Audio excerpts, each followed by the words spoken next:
Welcome to the State of Colorado's Watercraft Inspection and Decontamination course for experienced authorized agents.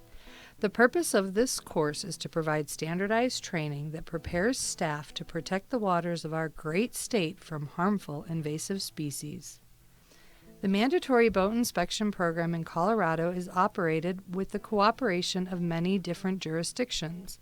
While Colorado Parks and Wildlife coordinates the program throughout the state, inspections are operated by city, county, state, federal, and private partnerships. Always striving for a seamless program across jurisdictions, CPW works with partners to maintain a standardized and consistent program.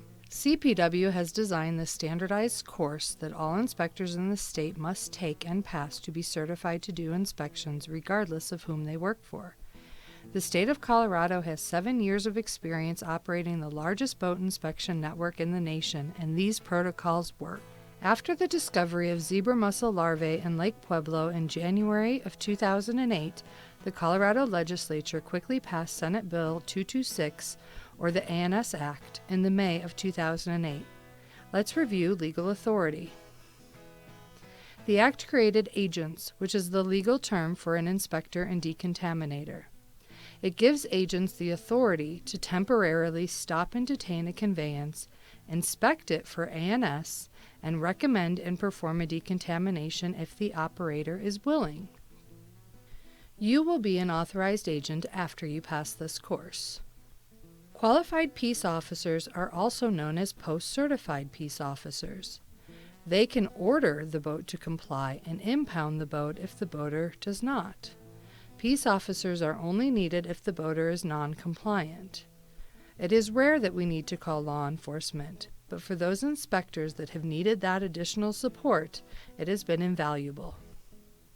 The Act also provides the authority to create authorized locations. This is the location where the watercraft inspection and decontamination takes place and is authorized by Colorado Parks and Wildlife. This is where you will be working. Now, let's begin at the statewide level and examine the big picture. The mission of the Invasive Species Program is to protect wildlife, recreation, natural resources, infrastructure, and the economy by preventing the introduction of zebra and quagga mussels and other invasive species and containing current infestations to stop the spread into new waters. The ANS program achieves this through the implementation of standardized watercraft inspection and decontamination stations, or WIDs, sampling for early detection and monitoring of current populations, and public education and information campaigns. First, let's talk about sampling and monitoring. CPW's ANS sampling crews monitor over 350 waters in the state each year. The crews follow standardized protocols that target specific life cycles of zebra and quagga mussels. We do plankton tows to find veligers, the initial microscopic planktonic life stage. We set out substrates to find the second life stage called settlers, which is when the mussels begin to settle out of the water column and build their shells. And last, we do shoreline surveys to search for adult mussels. You will learn more about the life cycle of zebra and quagga mussels in the next module on biology. Our sampling crews also monitor crayfish, plants, and other mollusks. In 2014, we began water flea monitoring in response to detecting them for the first time in the state in 2013. You will see the sampling crews throughout the year. The frequency and quantity at which we sample is based on the risk of that water body. Please help them to get on the water fast so they can get their work done efficiently. As you can see, we focus the monitoring on plankton tows to try to find the earliest introduction of mussels possible, versus waiting until the invasion occurs, which could be too late to do anything about it. We also spend considerable time performing water quality analysis to establish the likelihood that an invasion or introduction should occur. You know that we sample for ANS using different methods for different life stages. Similarly, we have different scientific standards to positively identify zebra or quagga mussels depending on the life stage. This is known as verifying a detection of an ANS. For veligers, or the microscopic larval life stage of mussels, the organism must first be identified under a microscope. We need to see an animal. Then we use PCR, or polymerase chain reaction, a form of molecular analysis, to confirm the species identification. Lastly, gene sequencing is used to ensure the DNA of the species in question genetically matches zebra or quagga mussels. In order to list a water body positive for veligers, we have to see the animal and get positive results on 2 rounds of genetic confirmation to be sure that there is no other animal in the world it could be. For the settler and adult life stages of mussels, taxonomic identification must be confirmed by 2 independent experts. DNA analysis may or may not be required for further confirmation. The same is true of plants, mollusks, and crustaceans. In Colorado, we have only ever found veligers in state waters. We have never found a settler or adult zebra or quagga mussel in a Colorado water body. In January of 2014, Colorado adopted regional language for the classification of water bodies. Again, there have been no adults detected in Colorado water bodies to date. We have only ever found veligers or DNA in Colorado. Most water bodies here are negative and therefore operate as prevention waters for zebra and quagga mussels. An inconclusive water body means there has been exposure to mussels, but actual organisms have not been found. We have only found environmental DNA in these cases. There are no inconclusive waters in Colorado. A suspect water body means that the water has met the minimum criteria for detection only once. There are no suspect waters in Colorado. Positive means that a water body has met the minimum criteria for detection more than once. Pueblo is the only positive water in Colorado for quagga mussels. There are no positive waters for zebra mussels in Colorado. The last detection of a veliger in Lake Pueblo was in 2011. An infested water body means that there is an adult reproducing population of zebra or quagga mussels in the water body. There has never been an infested water body in Colorado. We are surrounded by infested waters in other states: Kansas, Nebraska, Utah, Texas, Arizona, California, Nevada, and nearly every state east of Colorado.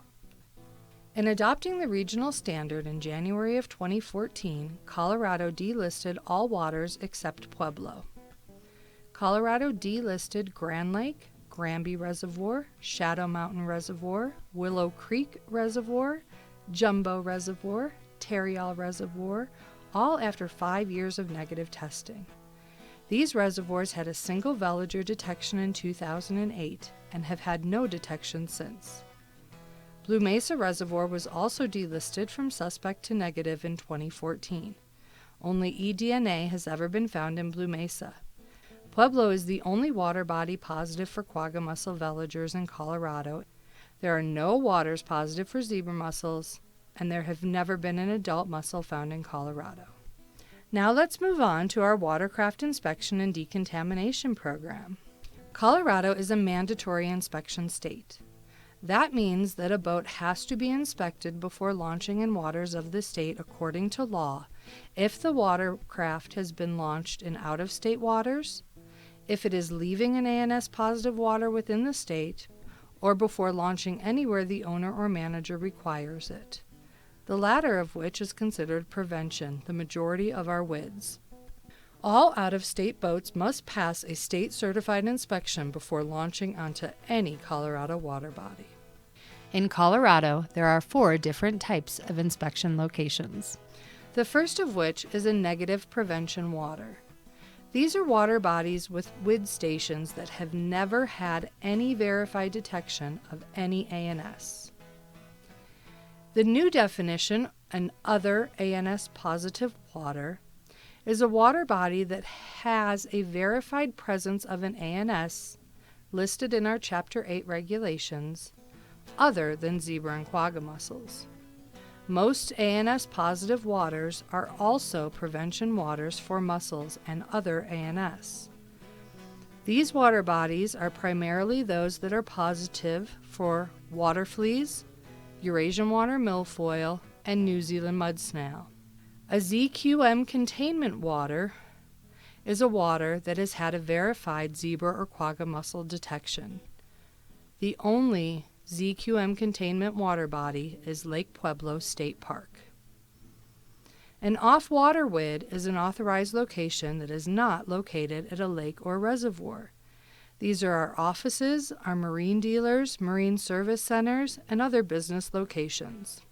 There were 71 watercraft inspection and decontamination stations operated by a variety of jurisdictions in Colorado last year, the majority of which are operated by Colorado Parks and Wildlife and private industry. Our program is a public-private partnership effort. This map shows the distribution of inspection stations across the state. As you can see, we have stations from corner to corner. In Colorado, a boater should never be too far from an inspection station to comply with our mandatory regulations. There are many different partners involved: private industry, federal government, cities, counties, and of course, Colorado Parks and Wildlife. Colorado leads the nation in the number of boat inspections performed each year. As you can see, the inspection numbers average about 400,000, including entrance and exit inspections. In total, the state has collectively performed over 3 million inspections and 46,000 decontaminations since 2008. It's important to note that there was a large increase in the number of decontaminations performed. This is a direct result of CPW and their partners adapting to mitigate new threats. Recent research publications indicate zebra or quagga mussel veligers can survive up to 27 days in standing water on watercraft. Another factor increasing Colorado's need for decontamination is the increase in mussel-infested waters in other states, including Lake Powell and northern Texas reservoirs. Lastly, waters in close proximity to or positive for another ANS, such as New Zealand mud snails, Eurasian water milfoil, or water fleas, perform more decontaminations to limit their spread in the state. CPW and their partners revised mandatory standing water decontamination triggers in 2013 to reduce the threat of invasion from viable zebra or quagga mussel veligers living in standing water, to protect against watercraft coming in from other states' infested waters, and to reduce the spread of other invasive species within Colorado. Now let's review our mussel boat interception data. There have been mussel boat interceptions every year since the beginning of the program, which tells us that mussels are definitely getting transported and introduced via watercraft. The lowest year was 2011, in which we caught only 8 mussel boats. Colorado experienced its largest number of mussel boat interceptions in history in 2015. There was a total of 24 mussel boats intercepted last year. This brings the total statewide to 96 interceptions since the program began. All of these boats were coming in from out of state and were fully decontaminated before allowing to launch. Pueblo has by far the highest interception rate. Horsetooth Reservoir in Larimer County is second. Those are 2 of the busiest reservoirs in the state of Colorado. But it's not just the heavy lifters and big reservoirs that get mussel boats.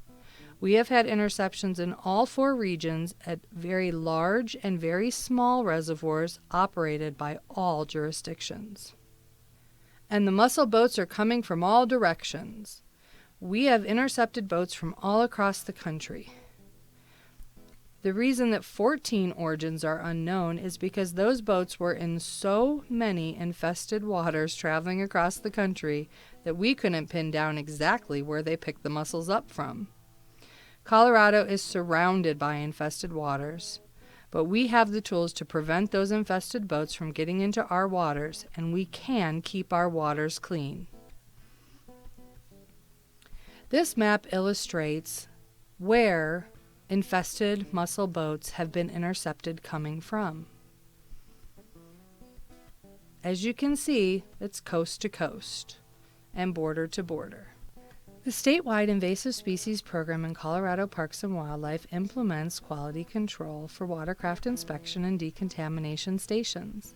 It is required in regulation that quality control evaluations be done to ensure that stations are following protocol and providing adequate protection to those lakes and reservoirs. The intent of quality assurance is to help and to provide a customer service perspective for management. Our goal is to improve inspections and decontaminations and ultimately provide the highest protection to our resources and our recreational opportunities. Inspectors must score 70% or above to pass quality control. The evaluations are based on the exact inspection procedure that we will review in Module 3. There are several different types of quality control. The primary method is evaluating inspectors and decontaminators from the perspective of the boater. We also provide on-the-job training through announced visits, evaluation of customer service, data review of logs and electronic data submissions, and encourage active management by supervisors or program staff. Per the Colorado Parks and Wildlife's Leadership Team ANS Committee decision, it is expected that WID supervisors or managers will complete one evaluation a year at a minimum of every inspector and every decontaminator utilizing the program's quality control form. Please email your completed evaluations to Robert Walters. Let's move on to our biologists, hatcheries, and researchers. State fish hatcheries in Colorado are required to do annual fish health inspections. They have protocols in place specific to their facilities and fish transport to prevent the spread of fish diseases as well as invasive species. They are monitored regularly for ANS, and to date, no zebra or quagga mussels have ever been found in a Colorado hatchery. Protections are in place so that CPW has the highest assurance of risk mitigation just in case. CPW always tries to set the example and do the maximum protection possible. You will see ANS sampling crews and aquatic biologists from time to time at reservoirs and on the inspection boat ramps. Every member is certified to do their own inspections and decontaminations within the CPW invasive species program. ANS sampling crews must fully decontaminate all of their equipment and boats in between each and every use. They will be green sealed with a white receipt. You will see the protocol in the inspection module under the green seal section in your textbook. While our staff does have to stop at the inspection station and have the inspectors verify their seal and receipt, please do not hold them up on the ramps. They are being paid with CPW ANS funds, same as many of you, to sample and monitor your lake or reservoir, and the most efficient use of those resources is to get them on the water working fast. It is a waste of state resources to have them sitting in line waiting to launch their boat after we just paid them to decontaminate their boat. We greatly appreciate inspectors and supervisors quickly moving them through the line and getting them on the water as fast as possible. Now let's turn our attention to other western states, all of which now have ANS programs. Some have very sophisticated boat inspection systems similar to Colorado. However, many states are unfunded or underfunded, and all lack personnel needed to run inspection and decontamination stations. While there are many challenges ahead for other states and the region, Western states are working together to find common solutions and create a system of reciprocity between the Western states.